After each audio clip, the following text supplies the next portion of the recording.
कि आप भी इसी कैटेगरी में आते हैं? सब कुछ खाते हैं लेकिन फिर भी शरीर में कुछ नहीं लगता। घी भी खाते हैं, दूध भी पीते हैं और अच्छे फल फ्रूट भी खाते हैं, परंतु शरीर जो का त्यों पतला है। तो आज इस वीडियो में आपको 5 ऐसी टिप्स बताऊंगा जिसे करने के बाद आप जो भी खाओगे वही पचेगा। दोस्तों, इन टिप्स से पहले इसके पीछे की वजह जानते हैं कि जो कुछ भी खाते हैं वो शरीर में क्यों नहीं लगता है। इसके पीछे वजह है डाइजेस्टिव सिस्टम की, यानी कि पाचन तंत्र।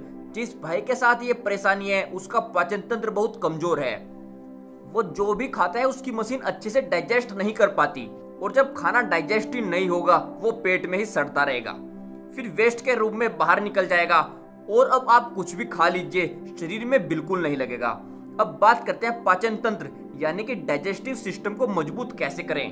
नंबर फर्स्ट, कभी भी खाना खाने के बाद पानी मत पीना, क्योंकि पेट में हमेशा जठराग्नि जलती रहती है। जो भी हम खाते हैं उसको डाइजेस्ट करने का काम करती है। जैसे अगर हम जलती हुई आग पर पानी डाल दे तो वह बुझेगी, ठीक इसी तरह काम कर रही जठराग्नि पर अगर हम पानी डाल दे यानी कि पी ले तो वह बुझेगी, और जठराग्नि बुझेगी तो खाना डाइजेस्ट तो बिल्कुल नहीं होगा, बल्कि पेट में सड़ना शुरू हो जाएगा। और जो खाना आपने खाया वो सड़ रहा है तो शरीर में कैसे लगेगा? फिर शरीर भी जो का तो पतला ही रहेगा। इसीलिए खाना खाने के बाद कभी भूलकर भी पानी मत पीना। नंबर सेकंड, जितना खाना आप रोज खाते हो उतना ही खाना। ये नहीं कि आज अच्छा खाना बनाए या आज शादी में है तो हम ज्यादा खा लेते हैं, और किसी दिन सब्जी खराब बनी है, आपकी मनपसंद बिल्कुल नहीं है, हम आज खाना कम खाएंगे या खाएंगे ही नहीं। तो मेरे भाई ऐसा बिल्कुल मत करना।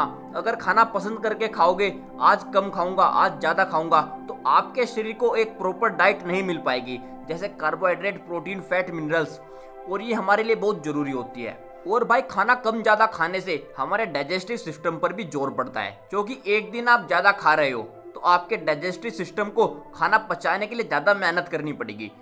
दूसरे दिन आप कम खा रहे हो तो खाना पचाने के लिए मेहनत ना के बराबर करनी पड़ेगी।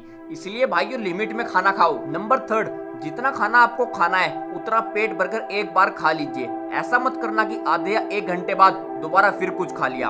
एक बार भरपेट खाना खा लिया उसके बाद जठराग्नि का कार्य शुरू हो जाता है, यानी कि जो आपने खाया वो पचना शुरू हो गया, और लगभग 3 से 4 घंटे तक ये खाना पचता रहेगा। और इसी बीच अगर आपने कुछ और खा लिया, जो पहले बचा हुआ भोजन है वो इकट्ठा होना शुरू हो गया, यानी कि सड़ना शुरू। और जब खाना पचेगा नहीं, सड़ेगा, तो शरीर में भी कुछ नहीं लगने वाला है। इसलिए भाइयों, 3 से 4 घंटे बाद दोबारा खाना खाना है, बीच में कुछ मत खाना, नहीं तो शरीर जो का त्यों पतला रहेगा। नंबर 4, अगर आप भी फ्रिज का ठंडा पानी पीते हैं तो इसको बिल्कुल बंद कर दीजिए। मैं वीडियो में पहले बता चुका हूँ कि हमेशा शरीर में जठराग्नि जलती रहती है, यानी कि खाने को पचाने का काम करती है। और अगर हम उस जलती हुई अग्नि पर ठंडा पानी डाल दे तो खाना पचने की क्षमता कम होगी, जिससे खाना सड़ना शुरू हो जाएगा, और वो भी शरीर में बिल्कुल नहीं लगेगा।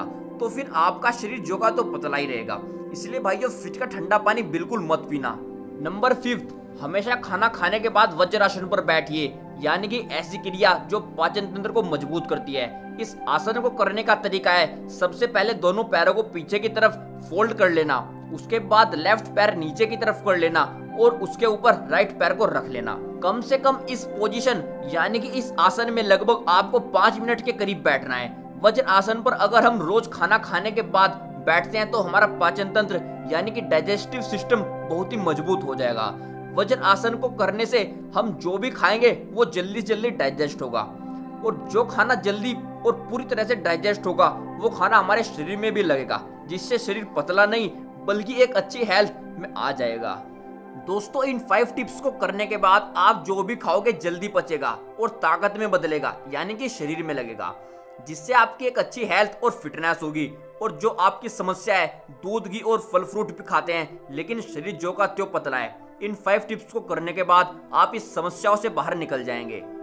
और अब दूध, घी, फल फ्रूट खाओ, फिर देखो आप अपनी हेल्थ, इसके बाद अपने शरीर में बदलाव देखना। दोस्तों, आपको यह 5 टिप्स कैसी लगी कमेंट बॉक्स में जरूर बताना।